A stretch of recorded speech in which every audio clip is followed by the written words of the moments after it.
Pets, particularly dogs, are one of the most popular gifts around the holidays. Nearly 40% of gift givers will present a little furry friend under the tree. Making the right match and teaching them early is the best gift you can give your new pet. Well, let's welcome back Noemi Wilson-Debriano. She's the owner of Pet Life Harmony. And I said little furry friend. Well, we've also got huge furry friends. Welcome back. Frost is beautiful. Thank you. What kind of dog is Frost? Frost is a Mastiff Wolfhound mix. They call them the Irish Mastiff. Now, by Wolfhound, I mean the Irish Wolfhound, sourced back in the Roman days. And of course, this is a sight hound as well. So despite the size, he can be quite fast, believe it or not. Those long legs, I can only imagine. I wouldn't want it running after me. How much does he weigh? He's about 170 to 180 pounds. Goodness. Oh, wow. Now, what is he bred to do? Great question. The sight hound originally, the Irish Wolfhound, his appearance element of it, they're actually bred to protect and hunt wolves, boars, of course, large properties in Ireland they were supposed to protect. And they're a sight hound, so they have a wide ability, not just to be great with the family, the livestock, but also to cover such territory, Right. that the whole farm would be well secured. Now, your forte is as an animal behaviorist. You know how to train dogs, you know how to correct behaviors. Is this a dog that's particularly a breed that's particularly difficult to train? That's a great question.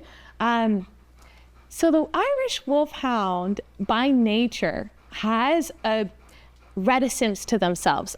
Can I be? No, go ahead. So the Irish Wolfhound, believe it or not, is a quite stubborn breed because of the fact, now stubborn doesn't have a negative connotation necessarily, I would say more independent. They're supposed to be able to cover a wide range of territory, make independent decisions, and for them to be the right ones. And so they can be stoic. Same with the English Mastiff, which is his father's side, right, Bubba?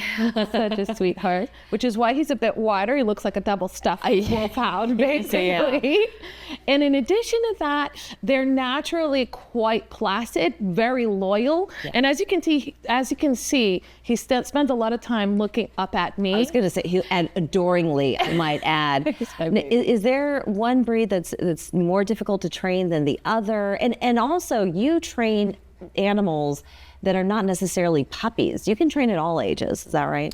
Starting as early as 8 weeks, I have a program where I actually come to the home and help pet parents so they can be well structured, have the full plan on how they're going to set their puppy up to be able to do all the things we love to do in Charleston. Sure. Go to restaurants, go to parks, right? Be able to socialize, even have guests over. Yeah. Now, for older dogs, there's no limitation. I've had 7, 8, 9, 10-year-olds come because of course, we have so many dogs that are being rehomed. Yeah. And when they get into their new home, or even when people are moving and bringing in a new dog into their household, that's the perfect time to set things up so that they can live that life. Although I love training, I also train service dogs. To me, creating that partnership is so important. And it doesn't happen if you're not considerate of what's right for an animal's overall welfare, right? So a lot of the times I'll get called to homes as a professional animal behaviorist and trainer. Oh, I have a husky, I live in an apartment, or I have a coon hound, and I only walk him once a week on weekends because that's when I have time, and I work a 10-hour shift day, so the dog's in a crate, and nobody can settle down. Okay. And so what ends up happening is, of course, I'm going to train the dog, but I'm also going to let people know, hey, you should likely plan. You're gonna have to make big lifestyle changes in order to accommodate the breed you've chosen because you think it's cute. Yeah. That happens a lot with doodles, believe it or not. Oh, I've heard that. And they've got so much energy. People do not bargain for all of that energy, right? Yes. But you also do boarding and training. So you take them out of the home, you train them, and then you deliver them as the perfect package, right? Oh, goodness. You're going to put too much pressure on you.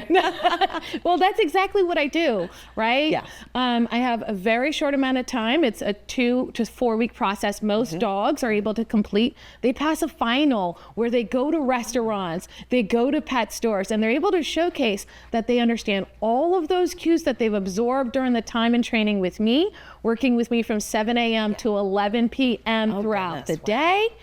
And then also that they understand from a whole perspective how to be calm, how to stay focused and relaxed and attentive to what we really want them to do. You get the bespoke experience here with Noemi. Thank you so much. Pet Life Harmony. Make sure you go to her website to check out more information. Thank you so much for coming. Thank you. Thank you, Frost. Oh my gosh, great to give you a hug. We're back after this.